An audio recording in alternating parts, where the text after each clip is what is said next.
Bonjour à tous. Alors comme je vous le disais, à partir du dessin que je vous ai envoyé hier, je fais réaliser une matrice en fait, donc qui est ni plus ni moins que le dessin gravé en 2D. Alors c'est vrai que la 3D permet beaucoup plus de détails, de relief et donc d'exactitude du portrait notamment.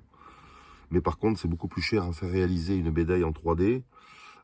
Donc pour faire des objets voilà, un peu accessibles, eh ben voilà, j'ai développé un peu cette technique. Alors c'est beaucoup plus facile quand c'est que des objets ou la forme de la Corse ou du drapeau, mais c'est sûr que au niveau des visages, c'est un peu plus compliqué. Donc l'idée, c'est de s'approcher au maximum et puis qu'il y ait suffisamment de parties noires pour faire le relief. Et une fois poncé, en fait, bon voilà, ça donne des résultats, je dirais, plutôt sympathiques.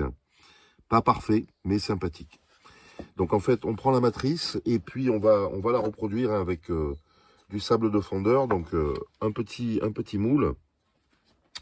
Et puis ensuite, on va bourrer de ce sable de fondeur, donc qui est connu notamment en bijouterie.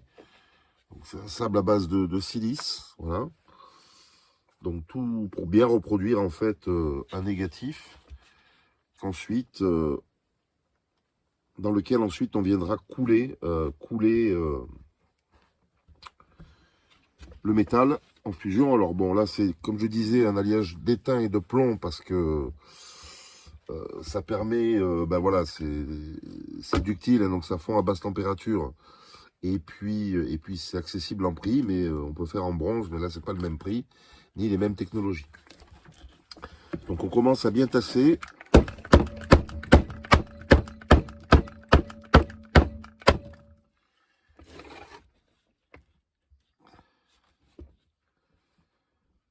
On en rajoute parce que après on va y aller au marteau pour ben bien que chaque détail soit reproduit. Et je pense notamment ben, aux lettres. On doit être bon. Et normalement, ça doit pouvoir ressortir. Donc voilà, on a le moule. Alors d'habitude je mets du talc. Bon là c'est passé, j'ai oublié le talc. Mais a priori ça ressortira. Donc le moule en creux qu'on va venir combler ensuite de métal. À suivre. Alors on est à l'étape de la coulée. Donc l'alliage, hein, comme je le disais, c'est de l'étain et du plomb qui font à 250 degrés à peu près, là où du bronze par exemple c'est 1300, donc c'est pas le même matériel. Donc on a fait fondre l'alliage. Et puis bah maintenant on va simplement faire la coulée dans les moules, en faisant bien attention parce que c'est très chaud. Voilà, hop. Donc on garnit, alors bon, toutes n'ont pas la même épaisseur puisque c'est vraiment fait au jugé.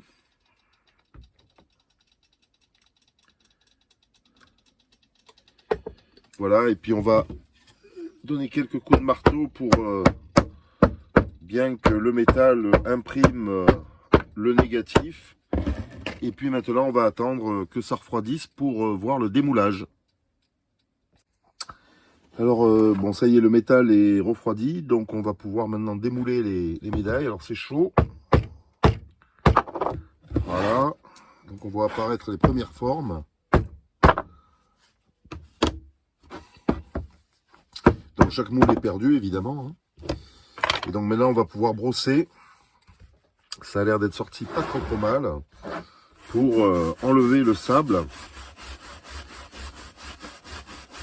Donc on n'est jamais sûr hein, jusqu'au bout que ça ressorte bien. Voilà. Il faut tout bien retirer.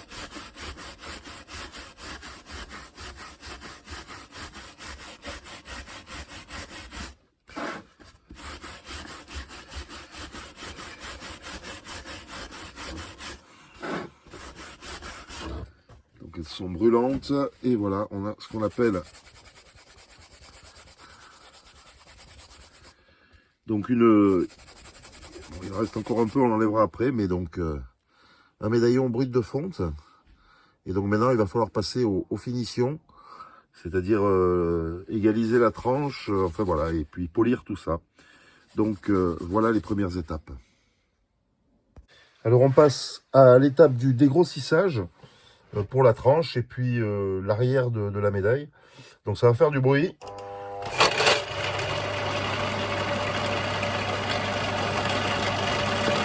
Donc on commence par la tranche.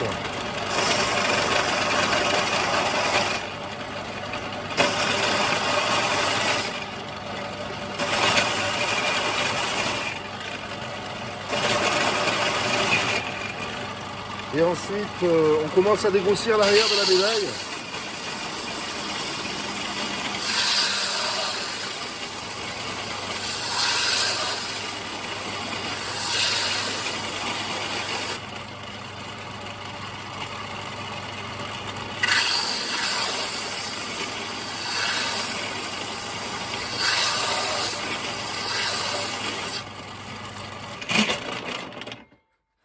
Donc voilà, et on va répéter en fait plusieurs fois pour avoir un grain toujours plus fin. Voilà, donc la suite après ça sera le polissage.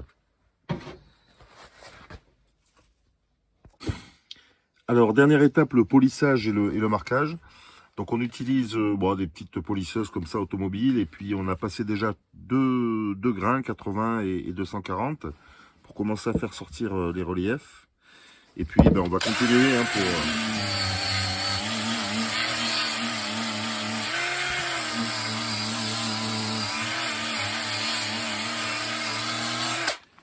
Voilà, on va passer au marquage avec mon poinçon Anima et Fiamme. Et puis un petit poinçon pour rappeler que c'est fait à la main.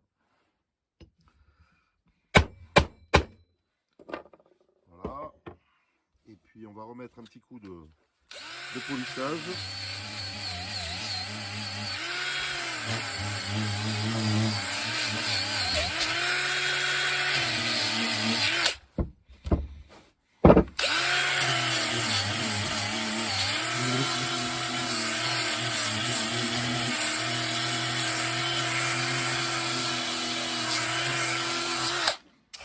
Voilà, un petit coup de soufflette.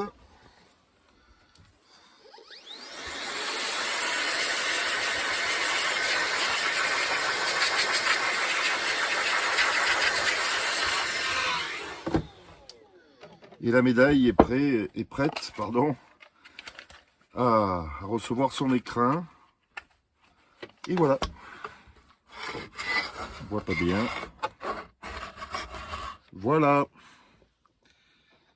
Un peu mieux. Bonne journée.